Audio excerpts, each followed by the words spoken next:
I'm really excited for this episode today because essentially what we want to do is make this episode one that is going to be really useful for you if you are wanting to know almost like where the division of things is between you and your OBM in your business. So we've titled this like Who Does What Around Here Mastermind Edition.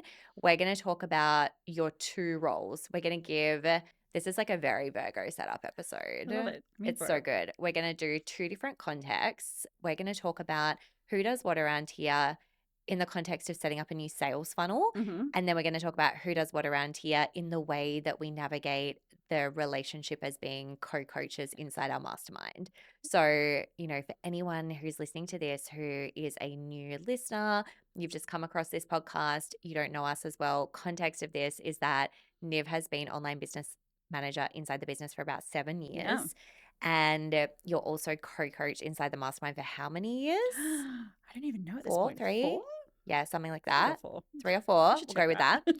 And so we like straddle those different roles inside the business. It works really, really well for us. Obviously, I love it and our clients love it because you're always coming from the perspective of knowing Swift Ventures and being such a big part of Swift Ventures. Okay, so let's talk about who does what around here when it comes to sales funnels. So ultimately, the context of this first one is like we're setting up a new sales funnel, whether that be a live launch or whether it be like an ongoing, workshop style funnel, or if it was a low ticket offer funnel or whatever Anything. it is, like anything. And we've purposely made it broad like this so that okay, if I've got a sales problem or I'm setting up or wanting to make sales more efficient or more effective and I'm setting up a new sales funnel, how do I go about that process inside the business? Who does what? Can you share why you think this is really important? Because I like I think that it's really, really important for you to be given a lot of context at the start. I'll share a little bit about what I bring to you in a moment, but I just want to know, like, why is it important for you? Like, why do you wish more people knew this? I think I wish more people knew this because being really, really clear on like whose role starts and stops where is so instrumental to you actually moving through any project. Like whether that is a launch, a sales campaign, a website build, like it's irrelevant what the project is. Knowing whose role is responsible for what parts of the process is really, really important. And I think it's one of the things that allows us to move really quickly as well because we are clear. I also think for people listening, there's a lot of blurred lines in the online space of what a VA does, what an OBM does, what your role is as leader, CEO, owner of the business. And so I think seeing how other people do it is really helpful context to know, like, how could I possibly be leading my team? What information should I be sharing? What should I be owning? Okay, well, that's really good context because my role at the start of any new sales funnel sets the tone for the entire project and is like the most important. So as founder, my job is not more important, but the biggest. And I have the most responsibility because I'm responsible for the outcome. Yeah. And so I know that I need to essentially bring you all of the strategic thinking. So let's just say we're setting up a new like live workshop funnel for the mastermind model. I'll just use that as an example for specifics in my mind. I know that it's my job to bring you the cadence of that funnel, exactly why we're implementing it in the business, the overall goals for the business, what it looks like in terms of how much revenue we want to generate. Even if I want your buy-in to run some numbers, that's fine, but I need to be able to give some direction around that. I need to be able to share with you the exact strategy, the creative, the messaging, the process, the timeline, and by the way, I'm not sharing any of this. You know this already, but I'm not sharing any of this to minimize your job because your job is massive and we're going to get into that. But I really want to highlight like all of that is my responsibility up front. And I think that's a really important piece to talk to because at the end of the day, we can't outsource that responsibility to our team. Totally. And where I've seen that happen is usually where we find those friction points of like, that frustration with a contractor because you didn't get a result. And it's like, cool, but the result at the end of the day sits with you as the business owner. Yes. Like that's just the reality. Yes, exactly. And so Oftentimes, what I see is that if we want to outsource any of that initial strategy, it's because we're not feeling confident. And we, for example, like working with you, like you're a very experienced online business manager at this point who works with like really experienced businesses. Mm. And so I imagine if someone were hiring you tomorrow, it would be so easy for them to be like, I want to bring Niven on the strategy. And there's nothing wrong with asking your views on that, but there's a big difference, right, between making you responsible for those people. Do you want to speak to that a little bit? 100%, because it's actually something I really do love about being in this OBM role is that I straddle the strategic side. Sometimes it's a little bit of a coaching hat, and then there's a very Yes. practical, hands-on delivery operations role, right? At the end of the day, my expectation of working with clients is that you own the strategy for your business and you're creating a space where I can give you input based on my experience, based on what I'm seeing as trends, based on what I've seen work for other people, other niches, other industries, other team members that we have in the agency. Like, I genuinely do have this experience to bring to the table. So I want you to use it. And I didn't speak to that before, but like when I'm bringing that to you, usually we'll have a call. We rarely have calls, Yeah. by the way. We rarely have calls. We should talk about this. Yeah, we really should talk about this more. It's true. Let's like circle back to Yeah. that. Oh, circle back. That was very corporate. We're gonna come back to that. But it's true. Like whenever I'm sharing the strategy with you, I mean, the way I'm thinking about it is I want your buy-in. I want your excitement. I want you to be so on board with this. If you're not into it, that's a problem. Yeah. And so it's always this is what we're doing with confidence. And I will say as well, like for anyone that's listening, if you're like, how do you share that strategy confidently? Remember, this is where your coach is really important. Yeah. Like you work with your coach beforehand to ensure that you're comfortable with your strategy. Now, the coach client relationship is a whole other one entirely, in that you want to take your side of things to the coach to get the best outcome. But strategy wise, your coach is absolutely going to support you with that. If they're not, get another coach. Yeah. Like that is where they're going to really shine with you. And so, I come in, I share it all.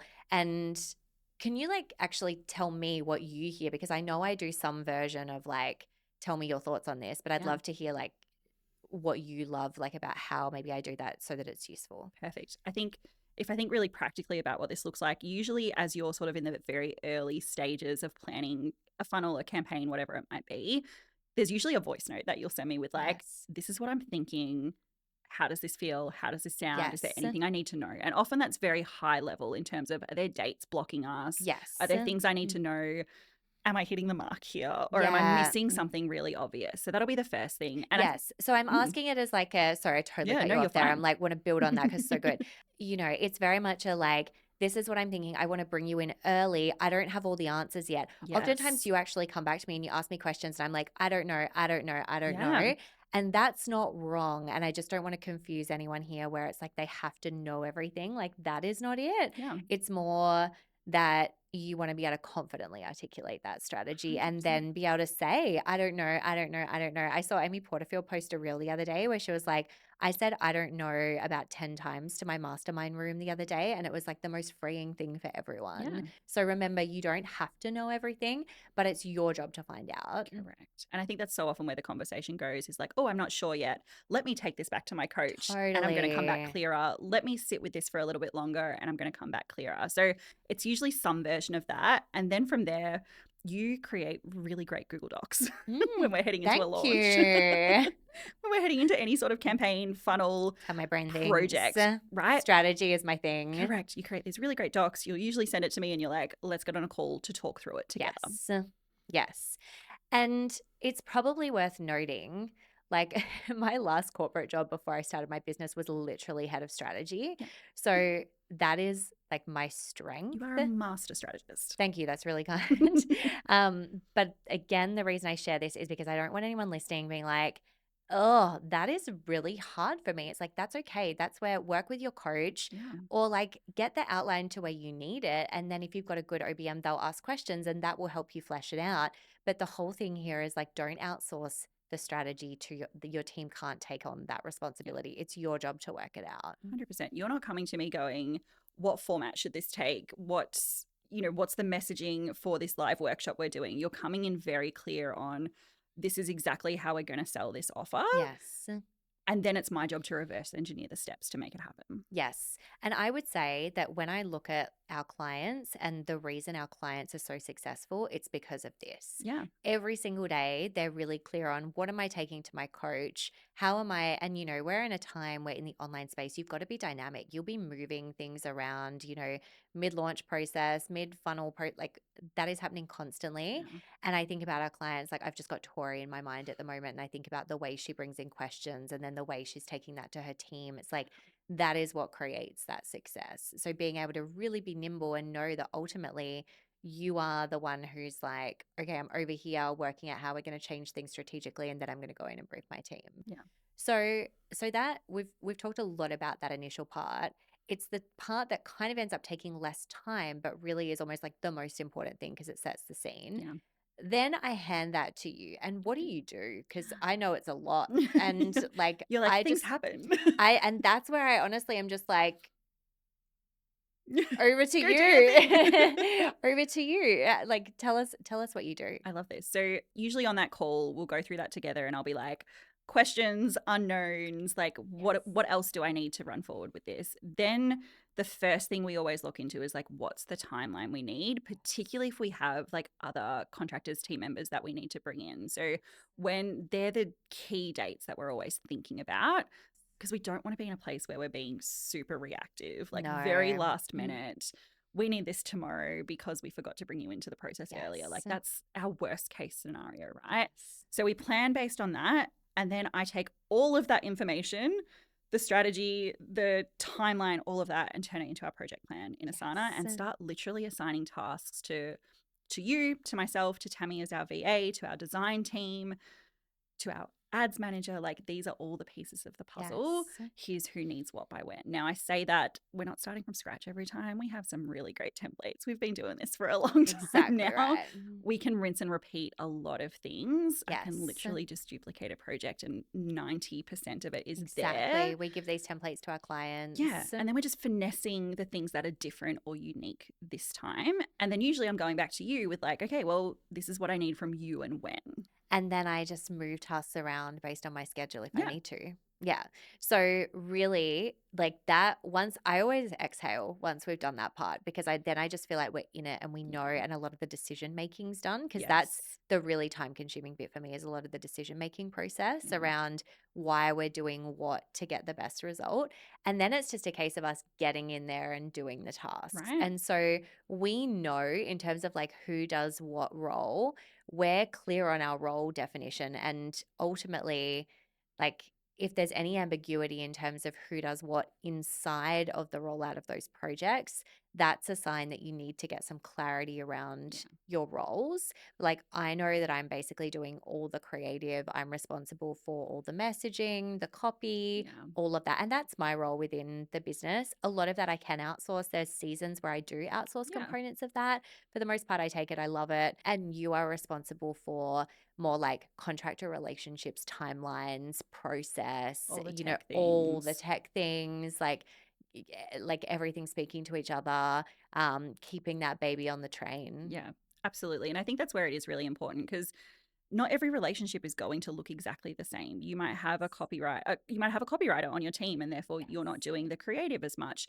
You might not have a designer, so more of that is bought in-house. That might be things that you own that maybe your OBM doesn't, and you don't have anybody else who can pick it up. So I think it's really important to be clear on like who is in your team, what are their skills, where do they fit? Yes. And the reality is, as the business owner, the things that don't fit are back on you. Yes, 100%. And then I need to work out what that looks like. Yeah. Okay, anything else you want to add there? Because I want to talk a little bit about client work now. I think the only other piece is that like when we get into the actual, like we're within that funnel, within that launch, my role is to bring you data so you can make really informed decisions. Yes, and I think this is important to talk to, because sometimes we get it wrong. Sometimes we launch something and it doesn't work straight away and we need to pivot. And so my job is to bring you that information one, so that you're not making a purely emotional decision. Totally. And two, so you have the full context of like, well, what is actually happening so that we Yes. can decide what needs to change. Definitely. This is so important. So when we are, and they're like, okay, we're doing it, it's out there, maybe, we've got a limited time availability of something, we know that we're working with data quickly. And so that is when timing, again, we still have the like, this isn't an emergency room, but that's only because everyone knows that they need to be nimble and quick in their roles because we're in a dynamic industry. And if it's dynamic launch, like that's just the reality. And so, yes, making it really clear to your OBM, like if you know, I need data like every 24 hours, and you only know that because you've spent a lot of time in this game. Yeah. Like if you hired somebody, for example, I can think of, another peer I know who recently hired someone. She brought her in not because she'd worked in online before, but because she was an amazing executive assistant. And she was just really clear on like, I know she's going to thrive in this role, but it's going to be my job to explain to her like quirks of this industry.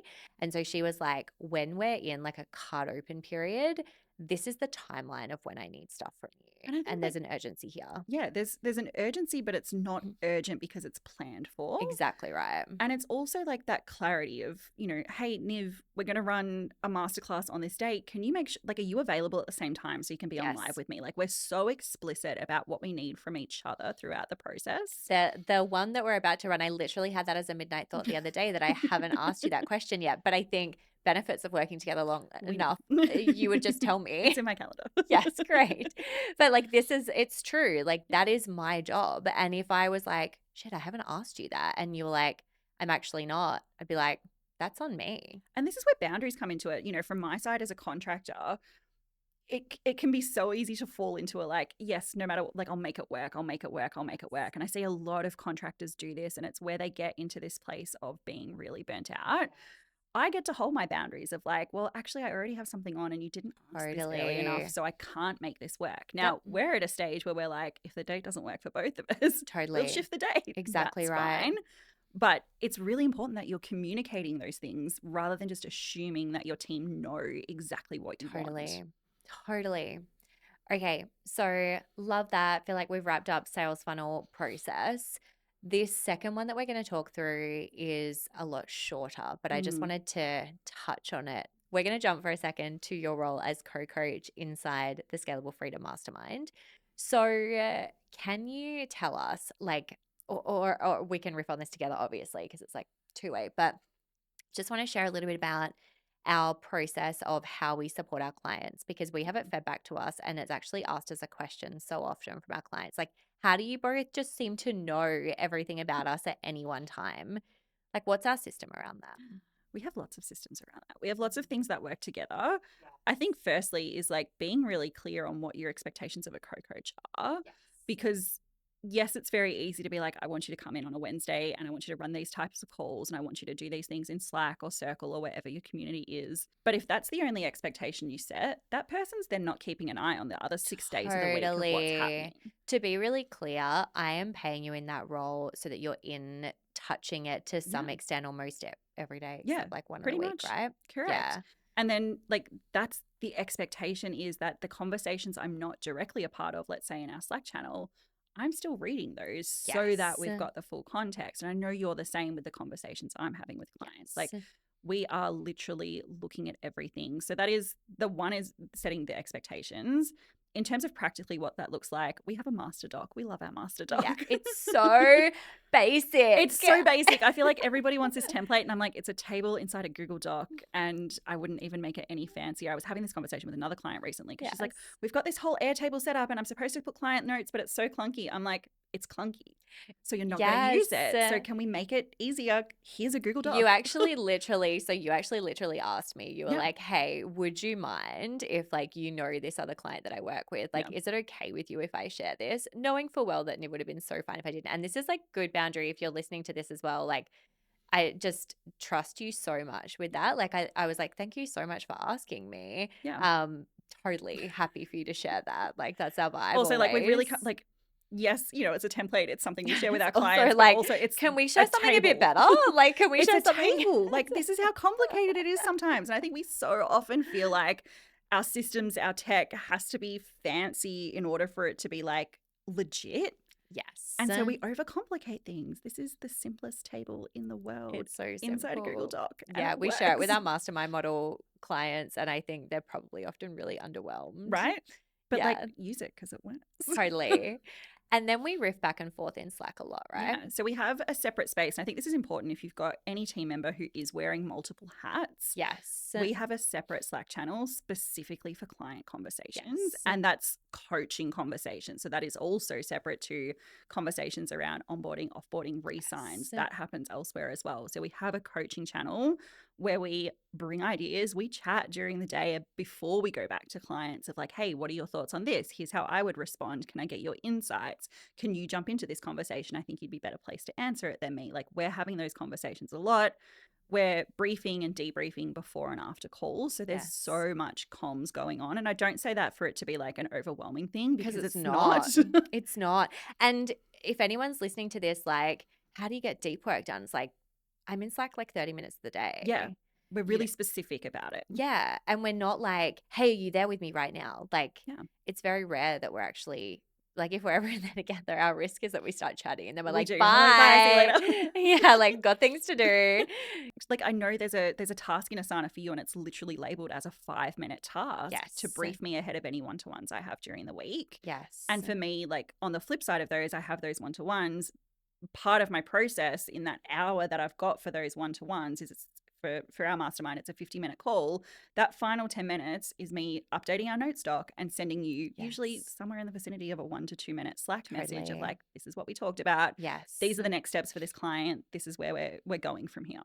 And I will say, you're better at the communication than I am. I'm the one who forgets sometimes. However, I know that the expectation is on me. Yeah. You know, so I'm not absolving myself. I think I need to do this better. But I also am like, I never expect Niv to have to show up if she doesn't have the information. Yeah. So if I know that I haven't shared something with you and you can't support that client, it's like, well, it's my job that I have to because I didn't share it with Niv. And like practically there'll be times where I'll be like, I know you had a call with this client today and they've asked a follow-up question in Slack. We haven't debriefed yet. Totally. Can you jump in and have that conversation? Because I don't have the context yet.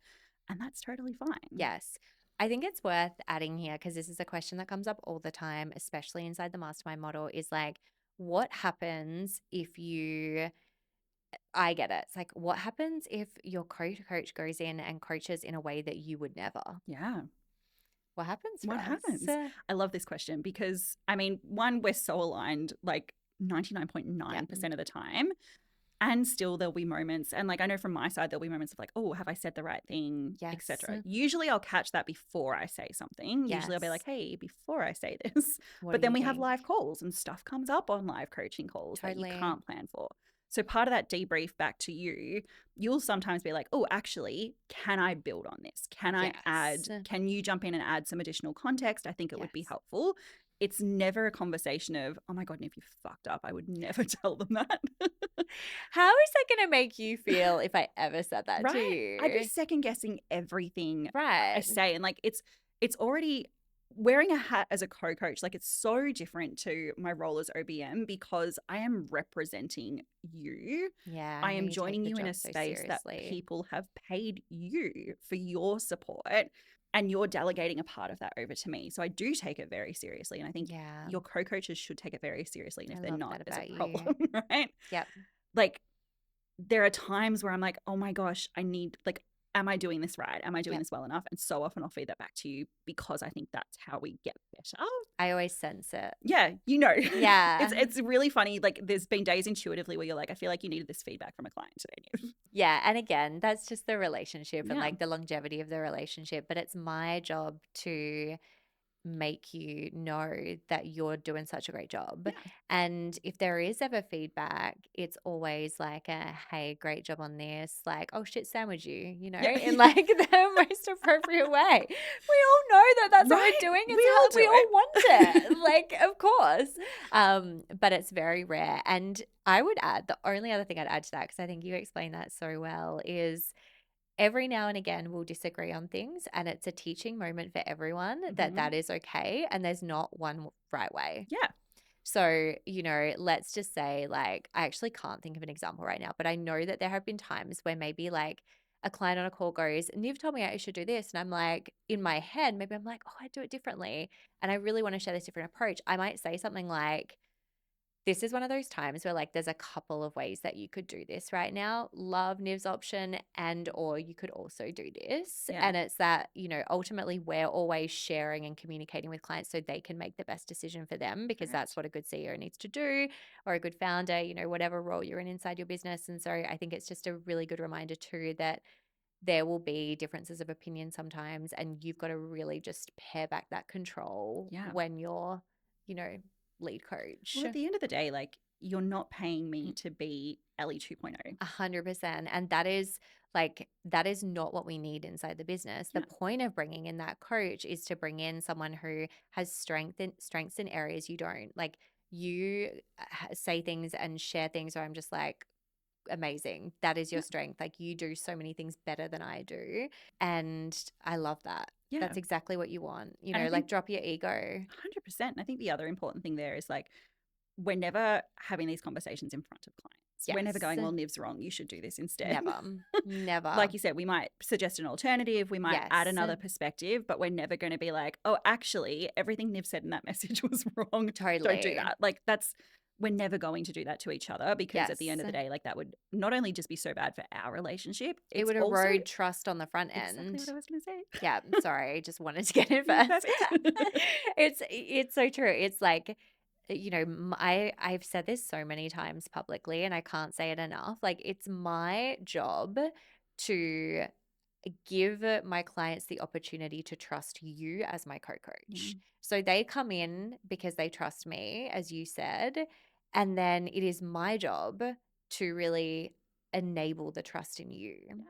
And that's really important. And so for anyone that's listening, you need to highlight to your clients how much you trust your co-coach. In fact, leave your ego at the door. I would go as far as to say, like, big up your co-coaches as though they are 2 to 3 times better than you. That is how you want to think about it. I feel like that's my job. I can leave my ego at the door, like, and you all can. Like, the fears, the worries, what if they were to go, like, none of that's going to happen if you're a good leader running a good business. That's just not it.